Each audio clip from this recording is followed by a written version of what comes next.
pengertian integrasi sosial. Integrasi sosial adalah proses penyesuaian unsur-unsur yang berbeda dalam masyarakat sehingga menjadi satu kesatuan.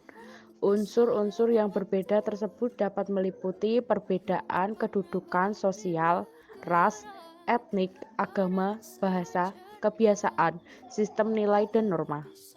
Adapun pengertian integrasi sosial menurut para ahli sebagai berikut. Abu Ahmadi, integrasi sosial merupakan integrasi yang memiliki kerjasama dari seluruh anggota masyarakat, mulai dari tingkat individu, keluarga, lembaga, dan masyarakat, sehingga menghasilkan sebuah kesepakatan nilai-nilai yang sama-sama dijunjung tinggi. Michel Banton merupakan suatu pola hubungan yang mengakui adanya perbedaan ras dalam masyarakat tetapi tidak memberikan fungsi yang penting pada perbedaan ras tersebut. Menurut Willem F. Augsburg dan Mayer-Nemkov, syarat terwujudnya integrasi sosial adalah sebagai berikut. 1. Anggota-anggota masyarakat merasa berhasil saling mengisi kebutuhan di antara mereka.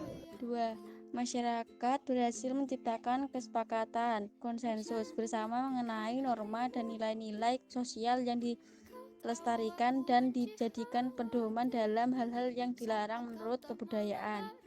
Norma-norma dan nilai sosial itu berlaku cukup lama, tidak mudah berubah, dan dijadikan secara konsisten oleh seluruh anggota masyarakat. Faktor-faktor suatu integrasi sosial dapat berlangsung cepat atau lambat. Berikut ini faktor-faktornya.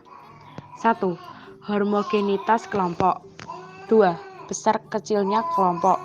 3. Mobilitas geografis. 4.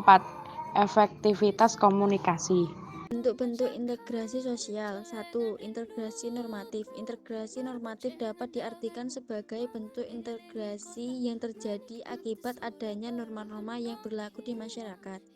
2. Integrasi fusional. Integrasi fusional terbentuk ada fungsi-fungsi tertentu dalam masyarakat dengan mendapatkan fungsi dari masing-masing pihak yang ada dalam sebuah masyarakat. Integrasi koersif. Integrasi koersif terbentuk berdasarkan kekuasaan yang dimiliki penguasa. Dalam hal ini, penguasa menetapkan cara-cara koersif kekerasan. Proses integrasi dapat dilihat melalui proses-proses berikut. 1. Proses interaksi merupakan proses paling awal untuk membangun suatu kerjasama dengan ditandai adanya kecenderungan-kecenderungan positif yang dapat melahirkan aktivitas bersama. 2. Proses identifikasi merupakan proses interaksi dapat berlanjut menjadi proses identifikasi manakala masing-masing pihak dapat menerima dan memahami keberadaan pihak lain seutuhnya. Pada dasarnya, proses identifikasi adalah proses untuk memahami sifat dan keberadaan orang lain. 3. Kerjasama atau cooperation. Menurut Chris H. Connolly mengatakan bahwa mereka mempunyai kepentingan-kepentingan yang sama dan pada saat yang bersamaan mempunyai cukup pengetahuan dan pengadilan terhadap diri sendiri untuk memenuhi kepentingan-kepentingan tersebut. Melalui kerjasama, kesadaran akan adanya kepentingan yang sama dan adanya organisasi merupakan fakta-fakta yang penting dalam kerjasama yang berguna. 4. Proses akomodasi sebenarnya merupakan suatu cara untuk menyelesaikan pentingnya tanpa menghancurkan pihak lawan, sehingga lawan tersebut kehilangan kepribadiannya. 5. Proses asimilasi merupakan suatu proses sosial dalam taraf kelanjutan yang ditandai dengan adanya usaha-usaha mengurangi perbedaan-perbedaan yang terdapat antara orang perorangan atau kelompok-kelompok manusia dan juga meliputi usaha-usaha untuk pertinggi kesatuan tindak, sikap, dan proses-proses mental dengan memperhatikan kepentingan-kepentingan dan tujuan-tujuan bersama. 6. Proses integrasi merupakan proses penyesuaian antara unsur masyarakat yang berbeda hingga membentuk suatu keserasian fungsi dalam kehidupan. Adanya hal ini dapat mewujudkan keteraturan sosial dalam masyarakat.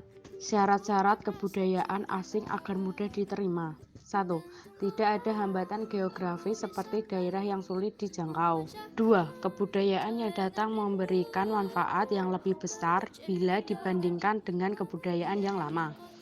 3. Adanya persamaan dengan unsur-unsur kebudayaan lama. 4. Adanya kesiapan pengetahuan dan keterampilan tertentu. 5. Kebudayaan itu bersifat kebendaan. Faktor-faktor pendorong integrasi sosial. 1. Toleransi terhadap kelompok-kelompok manusia dengan kebudayaan yang berbeda. 2. Kesempatan yang seimbang dalam bidang ekonomi bagi berbagai golongan masyarakat dengan latar belakang kebudayaan yang berbeda. 3. Sikap saling menghargai orang lain dengan kebudayaannya. 4. Sikap terbuka dari golongan berkuasa dalam masyarakat. 5. Persamaan dalam unsur-unsur kebudayaan. 6. Perkawinan campuran atau amalgamation. 7. Adanya musuh bersama dari luar sehingga dapat memperkuat kesatuan masyarakat atau kelompok yang mengalami ancaman musuh tersebut. Reintegrasi sosial. Pengertian reintegrasi sosial adalah sebagian upaya untuk membangun kembali kepercayaan media sosial dan kohesi sosial. Proses ini bukanlah proses yang mudah. Proses ini cukup sulit dan memakan waktu yang lama. Disintegrasi atau disorganisasi adalah perubahan yang terjadi pada lembaga-lembaga kemasyarakatan dapat membentuk pudarnya norma-norma dan nilai-nilai dalam masyarakat. Dalam reintegrasi sosial, sarana mengendalikan konflik sangat dibutuhkan oleh masyarakat yang berkonflik dengan tujuan untuk menetralkan keterangan-keterangan yang timbul dari dampak konflik. Contoh, 1. Melalui kompromi antara perwakilan. 2. Yang berkonflik melakukan perdamaian-perdamaian, menyadari kesalahan-kesalahan tindakan yang telah diperbuatnya.